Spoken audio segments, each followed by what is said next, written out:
건강 365 포인트 쏙쏙. 우리가 꼭 알아야 할 부분들을 정리해드립니다.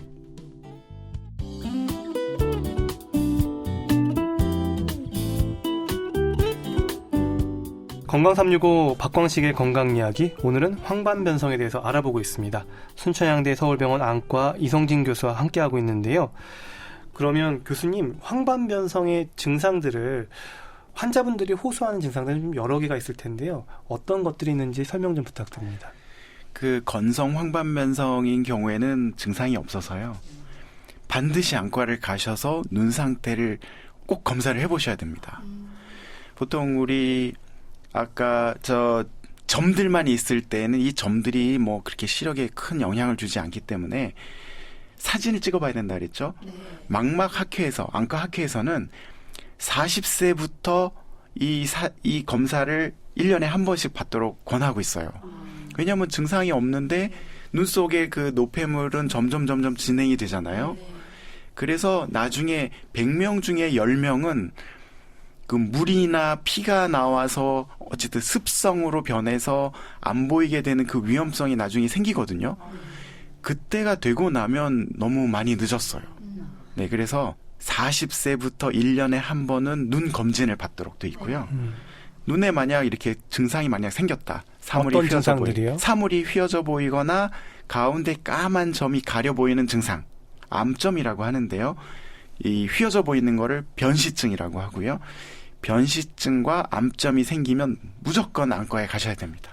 그러면 그런 증상들로 인해서 일상생활에 어떤 불편함이나 사고 위험이 높아지나요? 그 증상이 생기면요. 아무래도 한쪽 눈이 만약 생겼다, 거리감이 떨어집니다. 그러니까 운전하기가 일단 어렵고요. 또 사물을 명확하게 구분하기가 어렵죠. 네, 그래서 특히 운전하시는 분들은 굉장히 조심하셔야 되고요. 네. 황반변성은 가장 큰 위험 요인이 노화라고 얘기하셨어요. 그런데 우리가 다 늙는다고 해서 황반변성이 생기진 않지 않습니까? 그렇죠. 그러면 어떤 사람은 네. 황반변성이 생기고 어떤 사람은 안 생기고 어떤 위험 요인이 작용하기 때문에 이런 차이가 생길까요? 유전적인 요인도 그래서 같이 있다고 보통 생각을 하는데요. 예를 들어서 처칠 수상이 담배를 그 골초처럼 많이 피셨는데 폐암에 안 걸리고 오래 장수하셨거든요. 그래서 아마 이런 분들도 있고, 아마 그건 유전 요인이 있다고 보는 거죠. 그러니까 어떤 분들은 노화가 진짜 심한데도 눈이 건강하고, 어떤 분들은 노화가 별로 안 됐는데도 황반변성이 오고, 어떤 유전적 요인도 조금 있다고는 보고요. 그래서 유전하고 노화가 이제 대표적인 요인이라고 생각을 해요.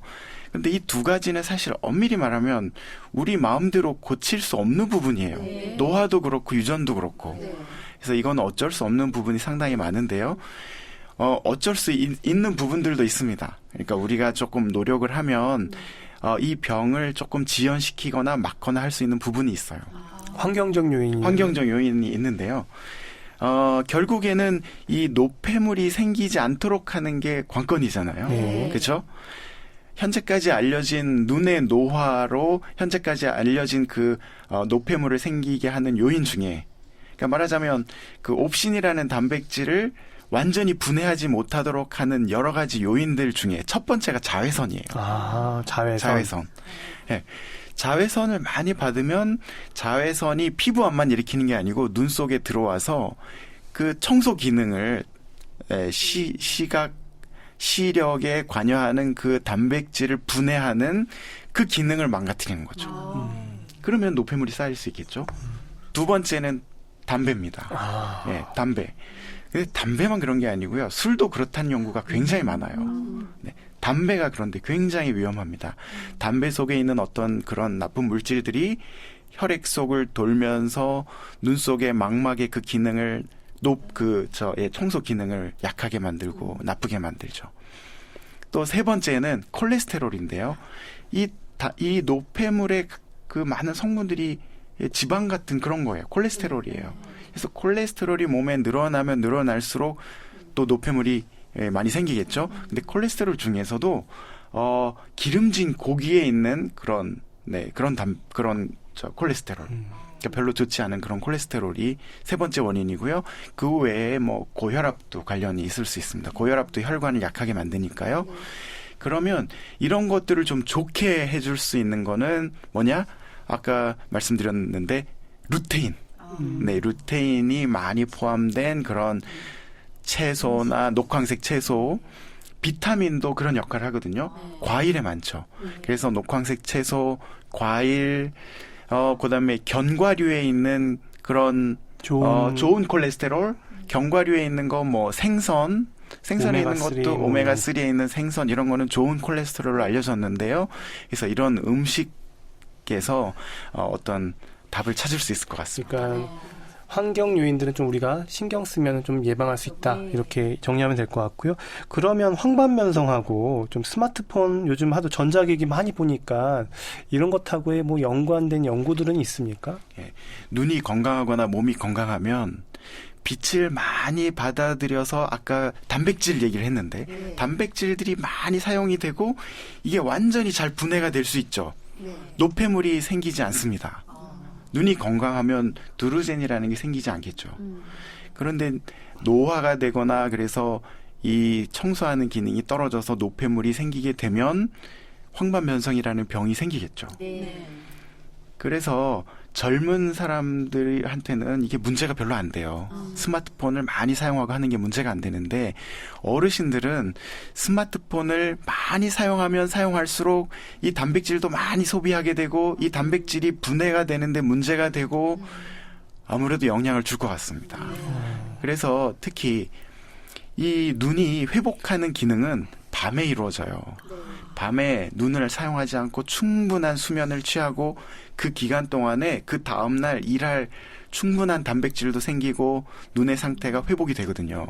그래서 가능하면 꼭 필요할 때 스마트폰을 쓰고 특히 저녁이 되면 꼭 필요할 때만 스마트폰을 쓰고 좀 자제를 하는 게 눈 건강에 좋을 것 같습니다.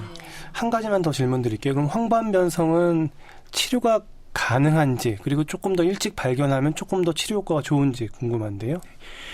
노폐물만 쌓이게 되는 단계, 아까 건성이라고 표현을 했는데요. 건성은 노폐물을 더 이상 늘어나지 않도록만 주의하시면 됩니다. 자외선을 차단하고 금주 금연하고 또 콜레스테롤 많은 음식들을 좀 줄이고 뭐 고혈압 예방하고 또 채소, 녹황색 채소, 채식 쪽 많이 하고 이렇게 음식이나 뭐 운동도 굉장히 도움이 되겠죠. 이렇게 해서 어쨌든 주의할 점 줄일 수가 있는데요. 이 습성 단계가 되면 나쁜 혈관에서 물이나 피가 새 나와서 시력이 떨어지잖아요. 이거는 나쁜 혈관을 없애는 주사 치료가 있어요. 눈 속에 직접 주사를 해서 이 나쁜 혈관을 없애주는 우리 항체 주사라고 하는데요. 나쁜 혈관을 없애는 항체 주사를 맞으셔야 됩니다. 근데 이 항체 주사 효과가 1달에서 2달 정도 가요. 그래서 1달에서 2달 눈 상태에 따라서 지속적으로 주사를 맞아서 물이나 피가 새 나오지 않게 해야 시력을 유지할 수 있는 거죠. 예방이 최선이겠네요. 일단은 우리가 주의할 수 있는 자외선 그리고 차단하는 것, 금연, 금주 그리고 스마트폰 너무 자주 보지 않고 뭐 이런 여러 가지 요인들을 줄여나가는 게 일단 그런 항체 주사를 맞지 않도록 하는 예방법이겠습니다.